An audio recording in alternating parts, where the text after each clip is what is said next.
Today we will prove the convolution theorem for Fourier transform. The Fourier transform of two functions or convolution of two functions fx star gx will be equal to f Fourier transform of fx into Fourier transform of gx.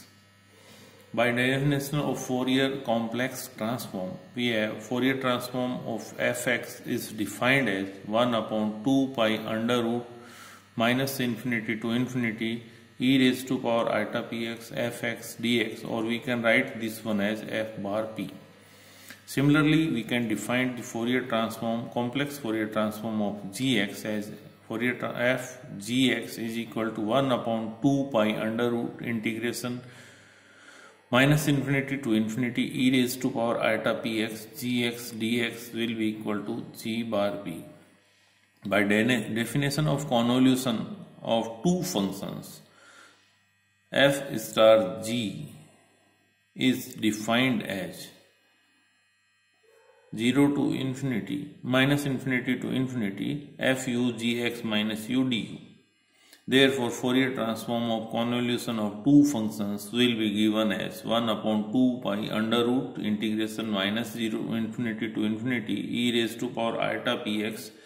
minus infinity to infinity fu gx minus u du dx is equal to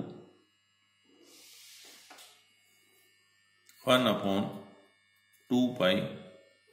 minus infinity to infinity fu e raised to power iota pu gx minus u dx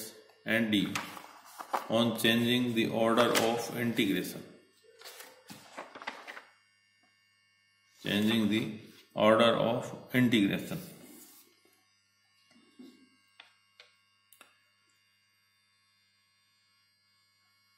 Is equal to 1 upon 2 pi minus infinity to infinity fu minus infinity to infinity e raised to power iota p x minus u g x minus u dx du.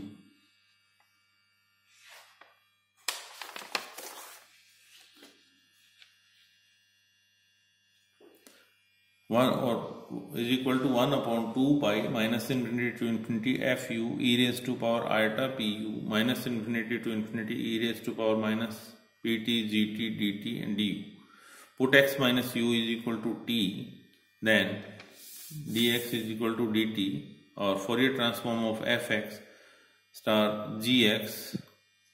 is equal to 1 upon 2 pi under root minus infinity to infinity fu e raised to power iota pu 1 upon under root 2 pi minus infinity to infinity e raised to power pt gt dt du is equal to 1 upon under root 2 pi minus infinity to infinity fu, and this will become 1 upon under root 2 pi minus infinity to infinity e raised to power pt gt dt will become g bar p. Or we can write this one as 1 upon under root 2 pi minus infinity to infinity e raised to power iota pu fu du g bar p. Or this is the definition of f bar p. Therefore, the Fourier transform of convolution of two functions will be equal to Fourier transform of first function into Fourier transform of second function.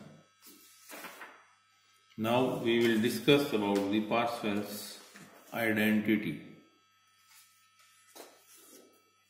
If fp and gp fp and gp are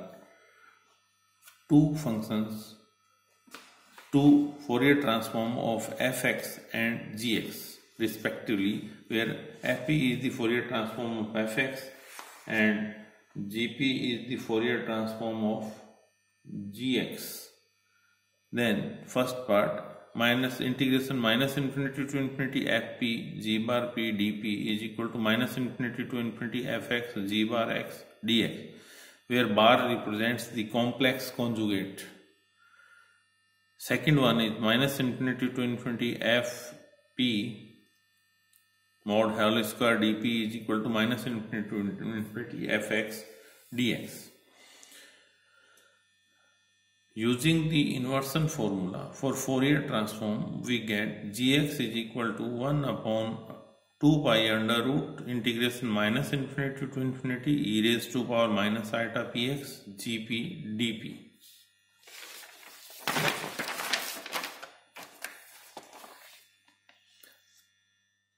Taking conjugate of both sides, g bar x is equal to 1 upon under root 2 pi integration minus infinity to infinity e raised to power iota px g bar p dp. Therefore, 1 upon 2 pi under root minus infinity to infinity fx g bar p dx is equal to 1 upon under root 2 pi minus infinity to infinity fx gx, and we put the value of g bar p will be equal to 1 upon 2 pi under root integral minus infinity to infinity e raised to power iota px g bar p dp, or is equal to 1 upon 2 pi minus infinity to infinity fx g bar p e raised to power iota px dx dp. On changing the order of integration x and p, 1 upon 2 pi minus infinity to infinity integral minus infinity to infinity fx g bar p e raised to power iota px dp dx. 1 upon under root 2 pi minus infinity to infinity g bar p dp, 1 upon under root 2 pi minus infinity to infinity fx e raised to power iota px dx will be equal to 1 upon under root 2 pi minus infinity to infinity gp dp, and fp is equal to 1 upon under root 2 pi minus infinity to infinity fp g bar p dp. Therefore, minus infinity to infinity fx g bar x dx is equal to minus infinity to infinity fp g bar p dp. When we put gx is equal to fx, the integral minus infinity to infinity fx f bar x dx will be equal to minus infinity to infinity fp f bar p dp.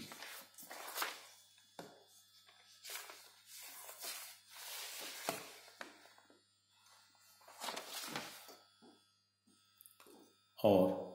we can write minus infinity to infinity fx mod whole square dx is equal to minus infinity to infinity fp mod whole square dp. Now we will discuss the Fourier transform of the nth derivative of a function. If Fourier transform of fx is f bar p, then Fourier transform of dn f upon dxn will be equal to minus iota p raised to power n f bar p, provided the first n minus 1 derivatives of fx vanish identically as x tends to plus minus infinity. This says that limit x tends to plus infinity or minus infinity, all the derivatives of order n minus 1 fx will be equal to 0, n minus 2 equal to 0, n minus 3 equal to 0, and so on. Fourier transform of nth derivative of f is defined as 1 upon 2 pi under root minus infinity to infinity e raised to power iota px dn f upon dxn dx. Integrating by parts, Fourier transform of dn f dxn is equal to 1 upon 2 pi under root dn minus 1 f dxn minus 1. Taking this one as first integration, this one is second integration. First integration of second dn minus 1 f upon dxn minus 1 minus 1 upon under root 2 pi integration minus infinity to infinity dn minus 1 f upon dxn minus 1 e raised to power iota px iota p dx. When we take x tends to infinity, this will become 0, and when we take x minus infinity, this will become 0. Minus iota infinity upon 2 pi under root integration minus infinity to infinity dn minus 1 f upon dxn minus 1 e raised to power iota px dx, or we can write this one as minus iota p Fourier transform of dn minus 1 f dx n minus 1, integrating by parts n minus 1 times Fourier transform of dn f upon dx raised to power n will be equal to minus iota p raised to power n 1 upon 2 pi under root minus infinity to infinity e raised to power iota px fx dx, or we can write Fourier transform of nth derivative of f dnf upon dxn will be equal to minus iota raised to power all power n f bar p, provided limit x tends to plus minus infinity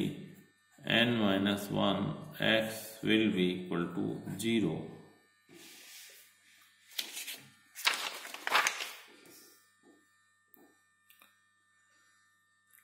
Let us take an example.